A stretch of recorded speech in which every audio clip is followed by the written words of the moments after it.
Kalau income tumpuan RM10,000 sebulan, berapa sebenarnya yang patut kita tukarkan kepada emas? Jawapannya, tak ada satu angka yang sesuai untuk semua orang. Sebab setiap orang ada komitmen yang sangat berbeza. Apa yang penting, selesaikan dahulu pembelanjaan wajib, komitmen dan bina dana kecemasan yang sesuai.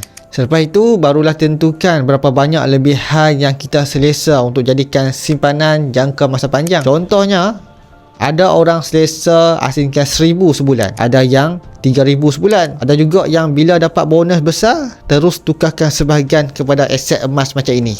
Matlamat bukannya untuk letakkan semua kekayaan dalam satu aset, tapi untuk memastikan sebahagian hasil kerja kita ni disimpan secara lebih berdisiplin untuk masa depan. Jadi kalau tumpuan dah jelas, kalau income tumpuan RM10,000 ke atas dan ada lebihan cash flow setiap bulan, tumpuan boleh isi borang set up.